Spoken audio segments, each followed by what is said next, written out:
Did you know that these were the real-life Squid Games? Back in 1980, Brothers Home was a notorious facility located in Busan, South Korea. It evolved into a so-called social welfare institution by the early 1970s. However, it became infamous for its role in the systematic detention of the homeless, mentally ill, and other marginalized individuals during a period of political repression in South Korea. The facility was essentially a concentration camp disguised as a welfare center.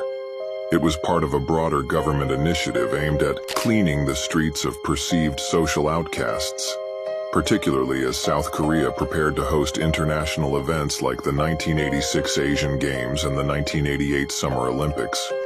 Reports indicate that around 38,000 people were forcibly taken off the streets and confined within Brothers Home, where they faced harsh conditions and abuse. The people held in these concentration camps were forced to perform certain activities that required physical exertion, and if they did not comply, they were severely punished. In summary, Brothers Home serves as a stark reminder of the darker chapters in South Korea's history, reflecting the struggles of social outcasts and the state's oppressive measures during a tumultuous period. This act inspired the Squid Game series, reflecting many aesthetic and real-life similarities. This is the sad story of the real-life Megamind, and this story inspired the directors of the movie.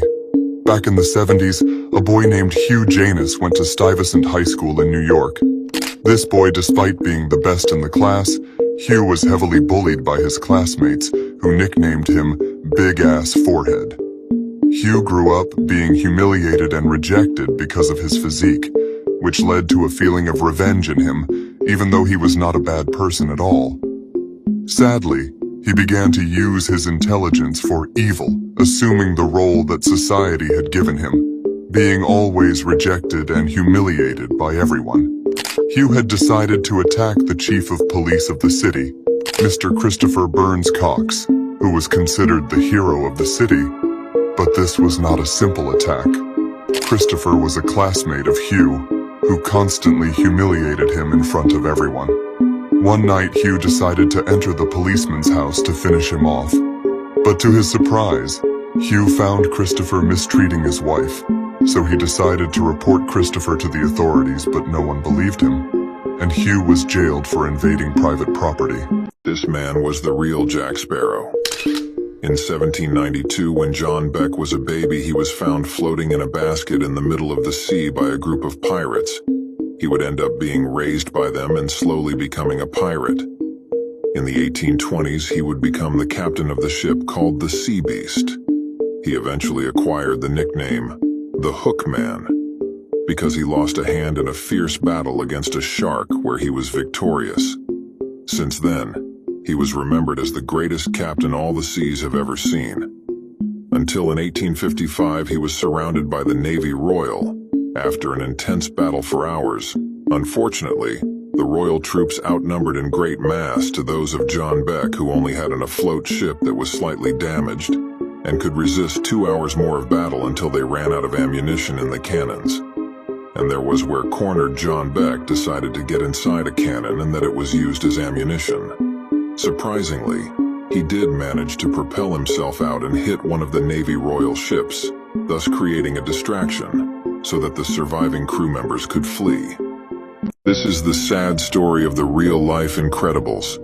Back in the 1970s, during the Cold War, a man named Jim and his wife Helena were part of the United States military.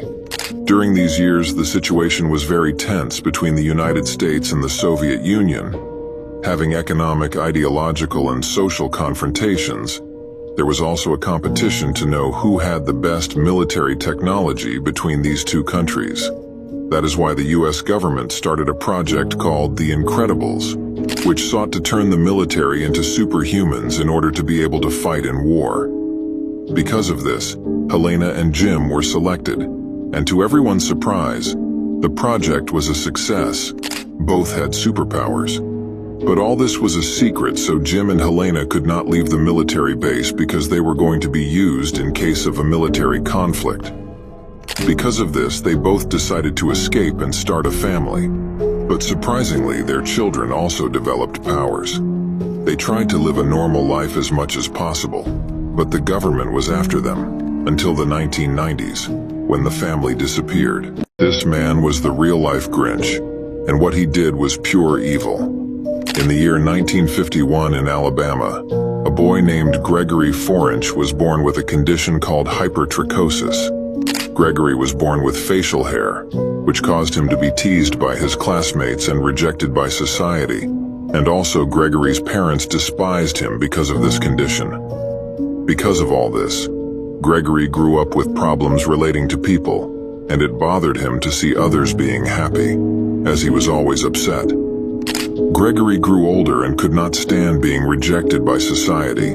Envious of the happiness of others, Gregory decided to do a horrible act. In 1969, on Christmas Eve, Gregory decided to take the life of his parents, tired of being despised by them. After this, he went to the city to end the lives of the citizens. Gregory entered the James family home holding an axe. But it was a serious mistake. The father of the family finished Gregory with a gun. This was the true story of the Ninja Turtles. During the 50s in Pleasant Park, Vermont, there was a secret laboratory built underneath the town's public library, where they were testing new remedies and vaccines on animals. This operation was highly illegal and was not approved by the government. What they were creating would help to extend the life of any pet by almost half if they consumed it daily. But after months of trying, they did not succeed, until it was used on a group of 4 baby turtles. The only problem is that the turtles started to act like human. One night while the lab was closed, the turtles broke out and got lost in the town, and started breaking into homes looking for food. Developing a specific taste for pizza, 25 people were injured because they tried to confront the turtles, making them defend themselves. Immediately, the rumor spread in the town that a group of turtles with ninja skills are on the loose. The government quickly went in search of these creatures, but luckily one of the scientists of the operation found them first and decided to take them to a bunker where only he had access. This is the dark and spooky story of the Minions. In 1967 New York City, there was a man named Phil Maycrack. He lived in a decaying old mansion at the end of Blackwell Street. People whispered that Phil hadn't been seen for years, but strange sounds were always coming from his house at night, like construction machinery in the dark. One summer night, a young boy named Kevin decided to investigate for himself. He snuck into the house, down into a strange basement. What he discovered haunts him for life. A dozen little yellow men working and assembling a huge, creepy machine that looked like it had come from the future. In the middle of it all was Phil's, in the middle of a mini safe house, giving orders. Kevin immediately escaped before anyone could see him, and immediately told his parents. His parents, surprised and scared, called the police, but they didn't take them seriously. Until one day, one of Phil's men escaped and was hanging around the neighborhood. Because of this, the police decided to investigate, and found exactly what Kevin described, immediately dismantling what seemed to be a machine to create earthquakes. These 3 kids are pure evil. In 1966, in Atlanta, Georgia, there were 3 evil boys. Their names were Caleb, Alex, and Walter Mellon. The townspeople nicknamed them the Little Satans, because from the age of 5, the Little Satans began to show a very disturbing and cruel side, often capturing small animals in the town's woods. The other kids in town were terrified and stayed away from the Little Satans. The parents of these 3 kids just thought it was envy of the other parents or just a childhood thing. Most of the town kept quiet because they didn't want any trouble with this influential and wealthy family, but the evilness of the Little Satans was increasing, until one day a kid from the town disappeared, and the last time he was seen, he was with the Little Satans. Due to the few evidences, the local police could not make a deep investigation. But an officer named Mark Russell did not give up, and decided to investigate further, where he discovered a secret door in the back garden of the house of the Little Satans. When he opened it, he found a macabre scene. The missing boy was tied up and caged with all his clothes torn and wounds all over his body.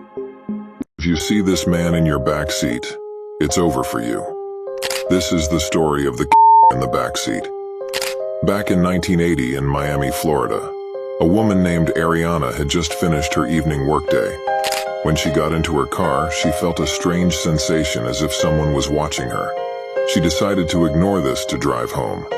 On the way, she realized that a car was following her closely at high speed. The other vehicle appears to be aggressive, flashing their headlights and tailgating her. In a panic, she speeds up, trying to lose her pursuer. Eventually, she arrives home and quickly exits her car, only to discover that the driver who had been following her is a good Samaritan. He rushes to her aid, explaining that he was trying to warn her about the danger lurking in her back seat. As the woman turns to look, she realizes that there is indeed someone hiding there, a creepy man sitting on his back seat, who had planned to attack her. The story ends with the implication that had it not been for the stranger's intervention, she might have been a victim. This woman is the reason why you should never go to Texas.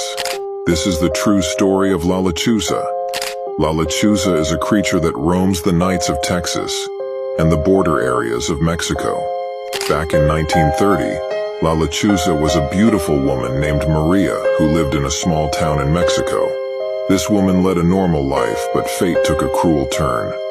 A jealous neighbor, envious of Maria's beauty and happiness, whispered dark spells and cursed Maria, turning her into a monstrous hybrid, a 6-foot-tall creature with the body of an owl and the face of an old woman.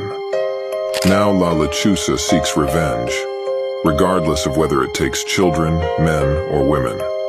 La Lechuza imitates the sound of a crying baby to lure its victims at night when they approach it is too late for them. La Lechuza takes them to its cave, where they remain trapped and its soul feeds its insatiable hunger. Some believe she is a witch. Others believe she serves the devil. The reality is that she is just a victim seeking revenge. Now you know if you see La Lechuza, you only have one option: pray and ask for mercy.